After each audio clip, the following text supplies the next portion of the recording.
The Honourable Phil Goff. Mr Chairman, Part 2 of this bill deals with the role and the powers of the Inspector-General of Intelligence and Security. The Attorney-General rightly pointed out that this is about oversight for the powers of our secret intelligence agencies. He then proceeded to give assurances that this oversight was adequate, that I think most New Zealanders, and certainly this side of the House, found absolutely underwhelming. The bill moves cautiously and marginally in the right direction, but the changes are cautious, they're marginal, and when you scratch below the surface, you see that they don't give you any assurance at all that there will be oversight. Now, the problem is this. When we decide that we want intelligence agencies, they are given enormous powers that no other body in New Zealand possess. They can do things that for anybody else would be breaking the law. They can intrude into privacy. They can exercise those powers without any public accountability, any knowledge by this Parliament, by the wider public through the media. And when you give powers to an organisation and you don't create accountability, then you create the basis for abuse of powers. And we aren't simply being conspiratorial around this. We've seen examples in New Zealand and outside of New Zealand where this happens. The enormous breach of powers by the National Security Agency in the United States, revealed only because a whistleblower, Edward Snowden, actually made it public.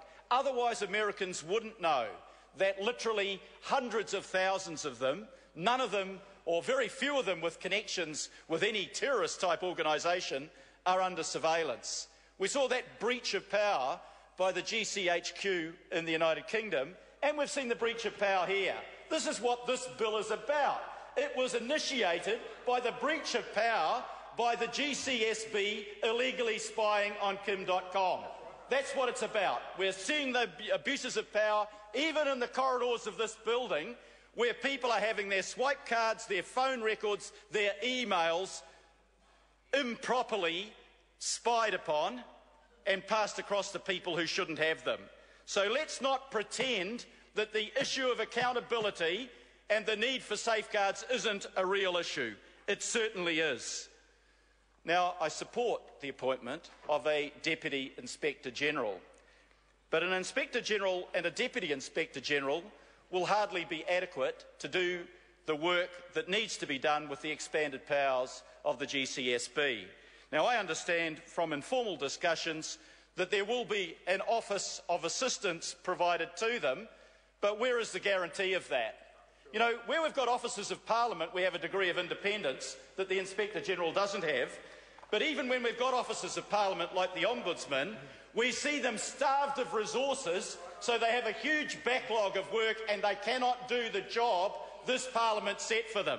And it's a deliberate action by government to starve them of resources, because the government likes to exercise power and not be curbed in the exercise of that power. That is the nature of this government in particular.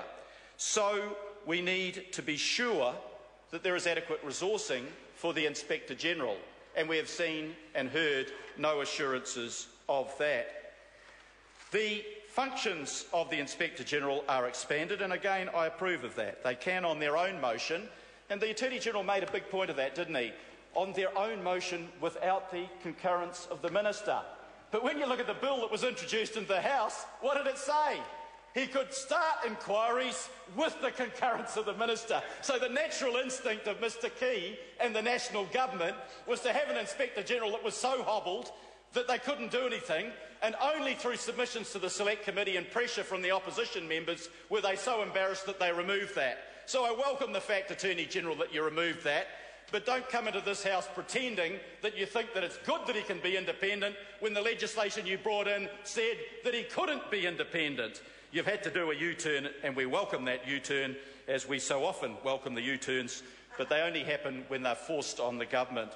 Mr Speaker, it's good that the Inspector-General can advise on the impact of the activities on individuals. It's good that the Inspector General can report, Mr Chairman, can report on the propriety of the activities of the agencies. But again, can the Inspector General do this? Does he have the independence to do that? And is the nature of the Inspector General going to be such that that person has the strength of character that he or she will do that? Now that comes to the point about appointments. Actually, however it's dressed up, appointed by the Governor-General, we all know what that means. The Prime Minister tells the Governor-General to do it. The Prime Minister makes the recommendation. He may consult with the Intelligence and Security Committee, but we know this Prime Minister hardly has that committee meeting. Meets a couple of times a year. I was on it for 3 years. He treated it with absolute contempt. So let's not be mistaken. This Prime Minister will appoint, on his own viewpoint, the Inspector General. And we've seen an abuse of those appointments by the Prime Minister before, haven't we? That's another scandal that hit. The very Chief Executive Officer of the GCSB was a mate of the Prime Minister. Did he own up to that right up front? Not on your life. He had to have it dragged out of him, and then he said, I haven't seen him for years. Then we found out he'd been having dinner with him quite regularly. So how can the public have confidence in the integrity of the Prime Minister when he abuses that appointment process and the very head of the GCSB that this legislation regulates? And then the process that he followed, no interviews. He nominated him. He pointed him out. The poor State Services Commissioner was totally overridden and was finally forced to come out and say that he did not approve of the abusive process of the Prime Minister. So, Attorney General, you're telling us to have confidence in an Inspector General appointed almost solely by the Prime Minister when we've seen this Prime Minister, John Key, abuse that process already. That's why I say, Attorney General, that your assurances won't carry much weight with the people of New Zealand and certainly no weight with the people on this side of the House.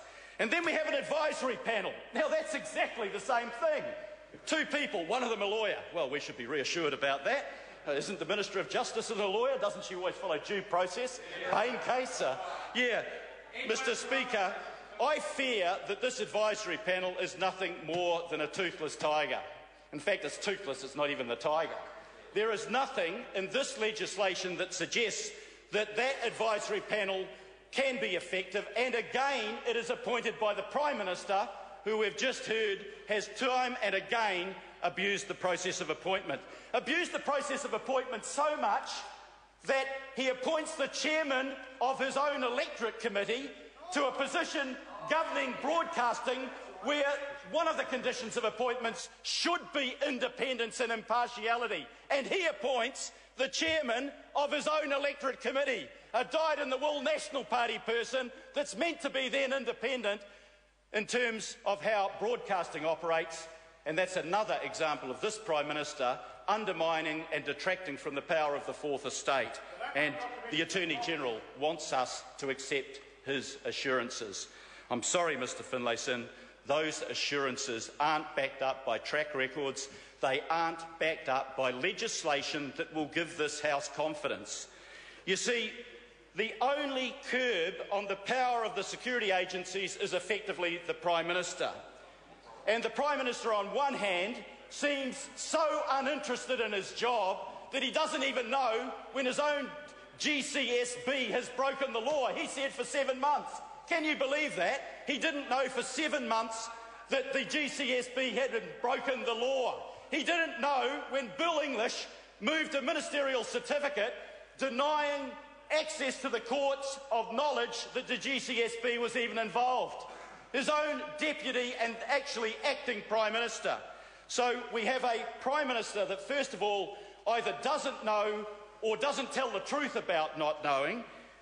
But regardless of who was Prime Minister, you can't simply have one person required to hold the safeguards against abuse of power by the security agencies, and it's dumb to have the Prime Minister do that because it's his government that's abusing the powers. So what sort of safeguard will he be? In the United States, the President has 2 independent committees, one a House of Representatives, the other the Senate, chaired often by members of the other party.